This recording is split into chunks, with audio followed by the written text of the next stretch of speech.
kriegen es im Moment nicht dicht. Es läuft immer noch irgendwo Wasser durch. Ja, und dazu kommt noch, dass anscheinend meine Visakarte nicht mehr funktioniert. Unsere Pläne für diese Woche gehen irgendwie immer noch nicht so auf. Rumänien gefällt uns richtig gut. Ja, es flasht uns richtig.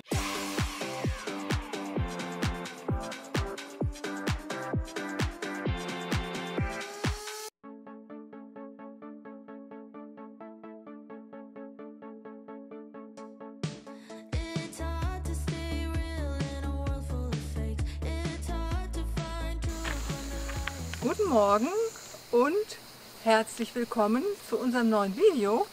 Wir befinden uns mittlerweile in Rumänien.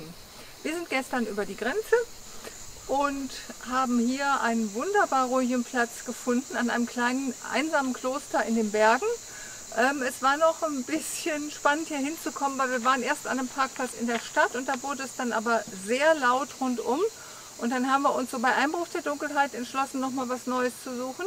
Und sind dann hier so im Abendlicht an der Donau entlang, sehr romantisch. Und dann hier im fast Dunkeln diesen Schotterweg hoch, nicht ganz so romantisch, aber wir haben hier unser Plätzchen gefunden. Wunderschön ruhig. Ja, wir befinden uns hier in der Walachei. Ja, die gibt es tatsächlich. Ich kannte die vorher auch nur von dummen Sprüchen. Und wir werden jetzt mal sehen, was wir hier so unternehmen. Ich denke, als nächstes werden wir mal zur Donau fahren und uns da was anschauen. Bevor es weitergeht, müssen wir uns leider schon wieder um ein Problem kümmern. Und zwar ist anscheinend unser Abfluss verstopft. Also es floss die letzten Tage schon sehr zögerlich ab. Wir haben das Problem gekonnt ignoriert, aber jetzt können wir es nicht mehr ignorieren, weil es wirklich fast gar nicht mehr abfließt. Markus hat eben das Wasser, was noch drin stand, rausgeschöpft. Und jetzt müssen wir uns hier mal mit diesem komischen Siphon beschäftigen und hoffen, dass wir das Problem wieder hinkriegen.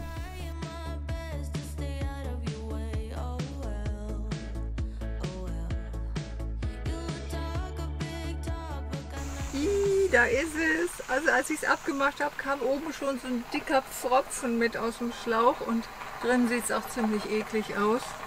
Und wir haben eigentlich gedacht, wir hätten jetzt hier so Kokident-Tabletten oder sowas dabei, finden wir aber jetzt nicht. Jetzt werden wir mal versuchen, dass wir das ein bisschen in Zitronensäure einlegen und das damit reinigen. Wir haben natürlich auch kein Bürstchen und ich habe schon mal ein bisschen mit Wasser hier durchgespült. Da kommen schon mal noch mal ein paar grobe Stücke raus. Also ich denke, wir kriegen es auf jeden Fall hin, dass es wieder halbwegs vernünftig abfließt. Das ist ja die Hauptsache. Aber ob wir heute noch bis zur Donau kommen? Gerade wo ich die Zitronensäure reinkippen wollte, guckt der Markus in die Schublade, die neben ihm steht, und da sind hier unsere Tabletten zum Reinigen. Wir haben jetzt doch noch eine Bürste gefunden, und zwar eine ganz geniale von unserem Wassersack. Da ist halt so eine kleine Flaschenbürste. Der Siphon ist jetzt gereinigt und wieder durchgängig. Jetzt haben wir den wieder eingebaut. Natürlich erst an der falschen Position, nochmal alles raus und so weiter. Aber wir kriegen es im Moment nicht dicht. Es läuft immer noch irgendwo Wasser durch. Wir haben ja da so einen blöden Spiralschlauch und da aber keine Spezialklemmen für. Wir hatten es vorher dicht, aber anscheinend ist es schwierig, das jetzt wieder dicht zu kriegen. Jetzt als Verzweiflungstat versuchen wir es nochmal Loctite dazwischen zu schmieren, ob das vielleicht was bringt. Ja, sonst müssen wir wohl irgendwie die Schläuche austauschen, was natürlich auch ein Problem wird, weil der eine Schlauch ja nach unten zum Abwassertank geht und das ist eigentlich eine Bastelei, auf die haben wir im Moment gar keinen Bock. So, es scheint jetzt dicht zu sein. Das Loctite hat jetzt hoffentlich die Lösung gebracht, auch wenn ich jetzt Loctite an den Fingern, an den Beinen, wahrscheinlich in Haaren und sonst wohin geschmiert habe. Aber ja, wir hoffen, dass es jetzt hält. Drückt uns die Daumen, dass das auch dicht bleibt für den Rest der Reise, bis wir wieder in Deutschland sind und da eventuell noch mal eine gescheite Lösung machen können. Hier ist es ja auch immer schwierig, dann an Material zu kommen. Und ja, dann gucken wir mal, ob wir heute noch überhaupt irgendwo hinkommen. Es ist jetzt schon ganz schön viel Zeit wieder mit diesen Basteleien hier vergangen.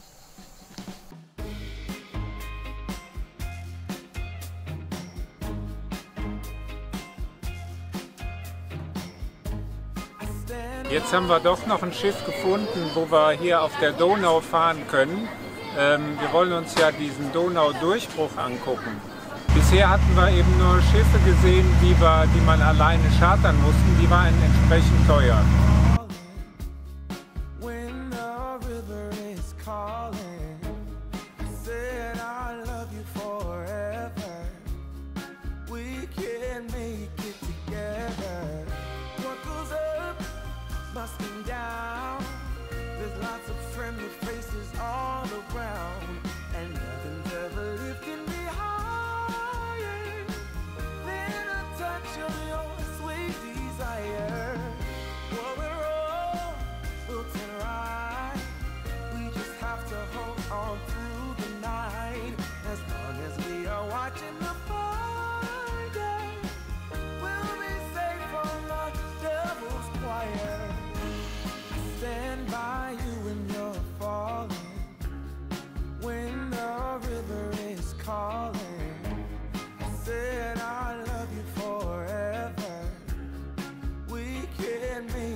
Wir sind wieder zurück. Wir haben eine 3-stündige Flussfahrt gemacht und wir haben ja gar nicht genau gewusst, was uns erwartet, aber es war wirklich fantastisch. Also die Landschaft da an diesem Donaudurchbruch, diese steilen Karstfelsen und so, das ist wirklich total faszinierend und wir haben den Nachmittag sehr genossen. Es ist jetzt 7 Uhr abends, es ist immer noch warm und sonnig. Also Rumänien mag uns anscheinend und wir mögen Rumänien, glaube ich, auch bisher.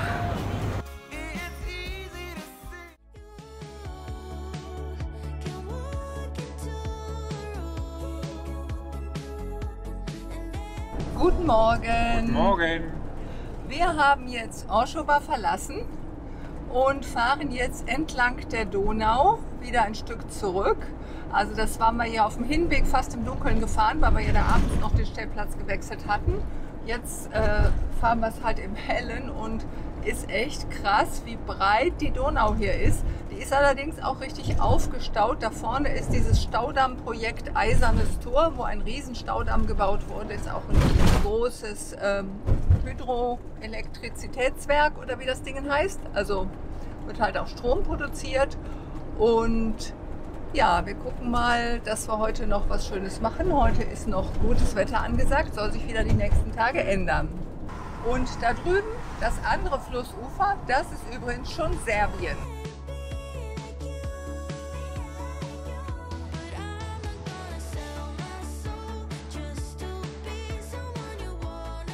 Und was auch krass ist, ist, wie viele LKWs hier auf der Strecke unterwegs sind. Und wir sehen ganz viele LKWs mit türkischen Kennzeichen. Also es muss hier eine ganz beliebte Transitstrecke für Waren sein. Wir wissen noch nicht genau was. Aber es ist jedenfalls richtig viel LKW-Verkehr hier.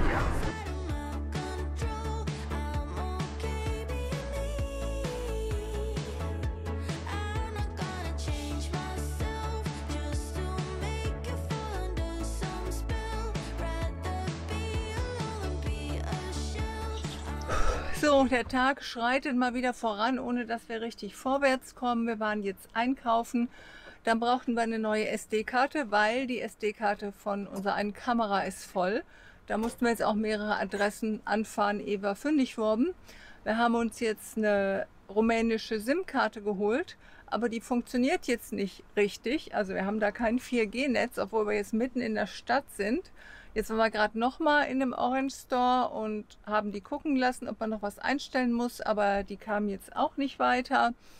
Also im Moment haben wir wieder so einige kleine Problemchen zu lösen und kommen irgendwie nicht richtig weiter.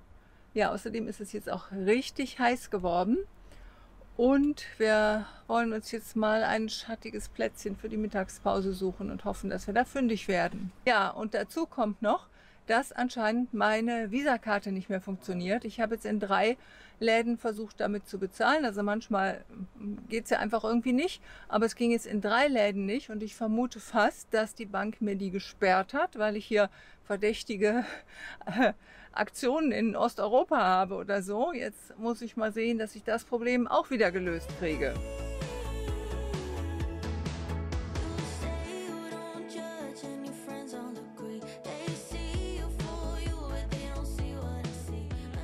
Ja, Mittagspause haben wir jetzt hier an einem schattigen Platz am Straßenrand, nicht besonders ruhig verbracht, aber immerhin schattig und es gab lecker Essen. Was ist daran so lustig? Ich guck mal auf die Uhr. Markus, sag ich soll mal auf die Uhr gucken. Scheiße, wir haben schon wieder 4 Uhr. Das gibt's doch nicht. Ja, das Problem mit der Visakarte ist gelöst. Ich hatte einfach in den Einstellungen Rumänien noch nicht freigegeben und deswegen hat die hier auch nicht funktioniert. Also das ließ sich jetzt zum Glück leicht lösen. Wir haben jetzt auch den Eindruck, dass die SIM-Karte funktioniert. Also sind schon mal wieder einige Probleme gelöst. Wenn die SD-Karte jetzt in der Kamera auch ihren Dienst tut, ist das schon mal gut. Ja, unser Besichtigungsprogramm für heute, das schaffen wir natürlich nicht mehr. Wir wollten uns noch ein Kloster angucken und eine kleine Schlucht auf dem Weg, aber das können wir jetzt wohl knicken. Wir fahren jetzt Richtung Târgu Jiu, heißt es, glaube ich, oder? Markus nickt mit dem Kopf. Und wollen sehen, dass wir morgen die Transalpina fahren. Das ist die höchstgelegene Straße über die Karpaten hier in Rumänien, also noch höher als die berühmte Trans-Făgărașan. Und morgen Vormittag soll noch halbwegs gutes Wetter sein. Das heißt, das wollen wir dann dafür nutzen, weil dann ist für die nächsten Tage wieder sehr wechselhaftes Wetter mit viel Regen und Gewitter und so angesagt. Und das macht sich auf so einer Bergstraße gar nicht gut.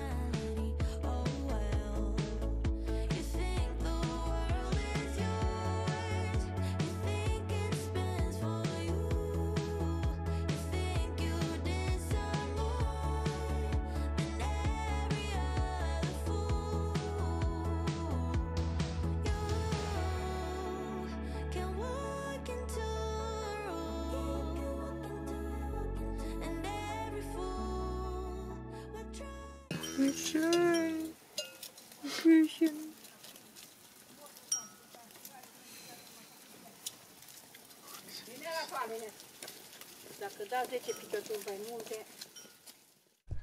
Guten Morgen, Leute. Aus der Transalpina ist leider heute nichts geworden. Ja, wir haben gestern uns schon den Wecker auf früh gestellt, Ja. um halt früh zu starten für die Transalpina. Und dann haben wir nochmal in den Wetterbericht geguckt und dann war schon für den ganzen Vormittag Wolken angesagt und ab frühen Mittag Regen. Und es macht ja jetzt keinen Spaß, eine Bergstraße im Wolkennebel zu fahren. Nee, ganz und gar nicht. Deswegen haben wir das verschoben. Hier ist es jetzt im Moment sonnig. Wir wissen nicht, ob es in Bergen vielleicht auch sonnig gewesen wäre, aber ja, hättste, wennste, ne? Genau. Ja. Jetzt machen wir uns hier einen ruhigen Tag. Wir haben hier ein ganz ruhiges Plätzchen gefunden am Ende von so einer kleinen Sackgasse in einem Dorf. Abends und morgens wird hier mal so eine kleine Kuhherde Ja. vorbeigetrieben. Und ansonsten ist es hier sehr schön ruhig und wir kümmern uns jetzt mal um die ganzen Sachen, die jetzt die letzten Tage auch liegen geblieben sind. Müssen ein bisschen was aufarbeiten, ein bisschen mal im Van wieder aufräumen und sauber machen. Ja. Ja, und machen heute mal ansonsten gar nichts. Ja, drückt uns die Daumen, dass es morgen klappt. Mit der Transalpina. Ja. Oder mit dem Aufräumen Oder so. oder so. Guten Morgen. Guten Morgen. Wir haben jetzt 2 Nächte an diesem Spot da oben verbracht. Das war sehr ruhig, sehr schön. Ja, unsere Pläne für diese Woche gehen irgendwie immer noch nicht so auf. Das Wetter ist jetzt recht trüb und also immer noch nicht das ideale Wetter, um hier die Karpaten zu überqueren. Zumal auf der anderen Seite in Siebenbürgen also auch richtig schlechtes Wetter angesagt ist. Also treiben wir uns jetzt noch ein bisschen hier in der Walachei rum. Und wir haben gesehen, hier in der Nähe gibt es ein Freilichtmuseum, so mit traditionellen Häusern und Gebäuden und sowas. Und das wollen wir uns jetzt heute mal anschauen. Da geht es jetzt hin.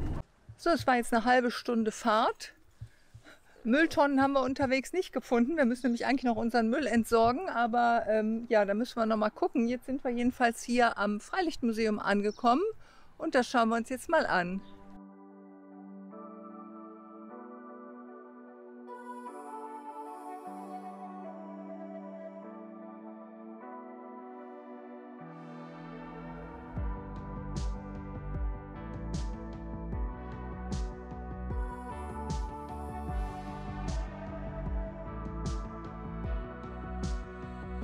I let you through the first mistake. I follow every move you make. Das ist richtig nett hier in dem Museum. Und die Mitarbeiterinnen hier sind total freundlich. Also die eine hat uns jetzt erst eine kurze Führung über das Gelände gegeben, zu verschiedenen Häusern was erklärt. Und in manche darf man rein, in manche nicht. Innen in den Häusern darf man nicht fotografieren, aber für außen haben wir jetzt so eine Fotografieerlaubnis gekauft. Und jetzt kam sie tatsächlich nochmal an und hat extra nochmal ein anderes Haus, was eigentlich nicht auf ist, für uns aufgemacht, damit wir da reingucken konnten. Und die andere Mitarbeiterin, die jetzt kein Englisch spricht, die hat uns jetzt gerade hier in dieses Wehrturmhaus reingewunken und hat dann wirklich mit Google Übersetzer uns da die Sachen erklärt. Also total nett und lieb.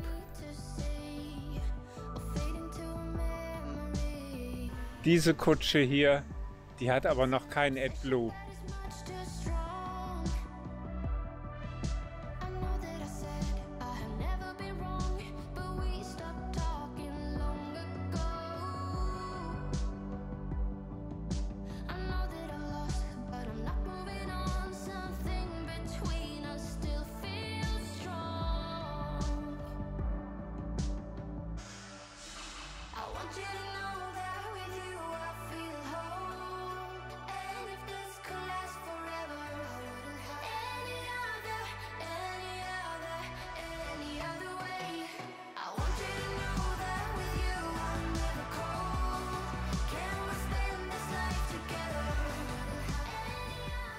Ganz typisch für die ganzen Dörfer hier ist diese Gräben an den Seiten. Also die haben da anscheinend keinen Kanal fürs Regenwasser abzulaufen, sondern es sind richtig tiefe Gräben und dann vor den Eingängen zu den Häusern dann immer kleine Brücken drüber.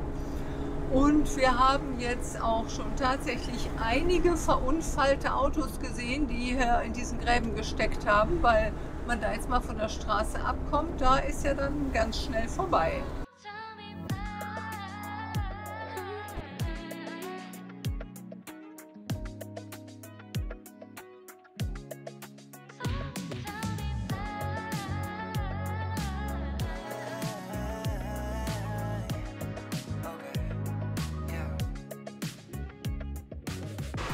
Ja, wir haben gelesen, dass es hier so ein wildromantisches Felsental geben soll.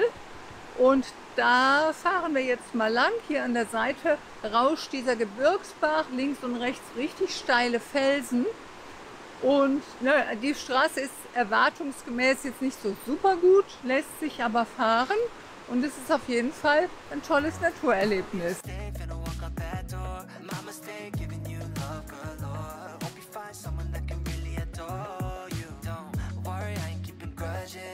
I'm doing better, life cannot be more golden. But honestly, I won't lie. Sometimes I ask why I can't get you out my head. Now hard to forget that I really need to cut you off.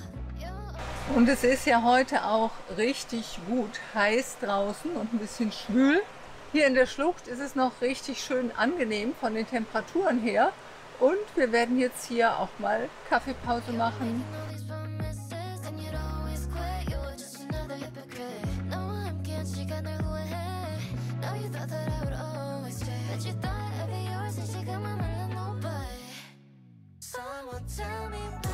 Es gibt eine Apfeltasche rumänischer Art. Mal sehen, wie die schmeckt.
Das war unsere erste Woche in Rumänien. Uns hat es wirklich sehr gut gefallen.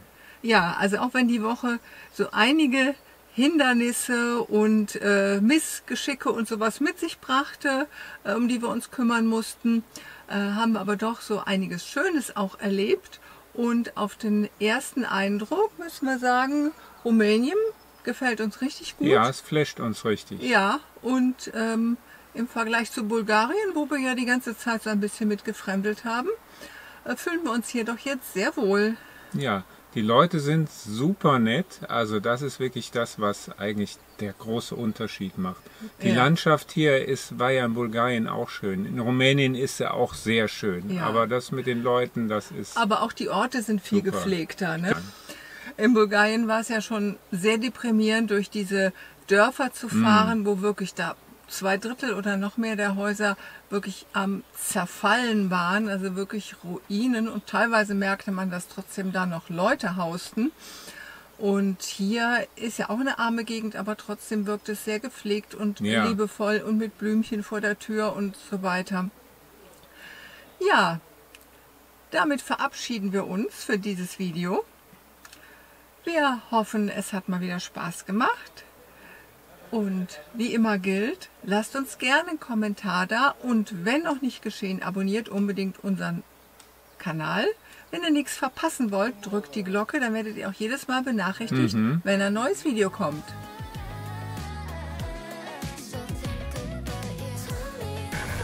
Ich hätte tatsächlich noch ein Auto vorbei, gibt's das denn? In Bulgarien war das ja manchmal schon sehr deprimierend, durch die Dörfer zu fallen.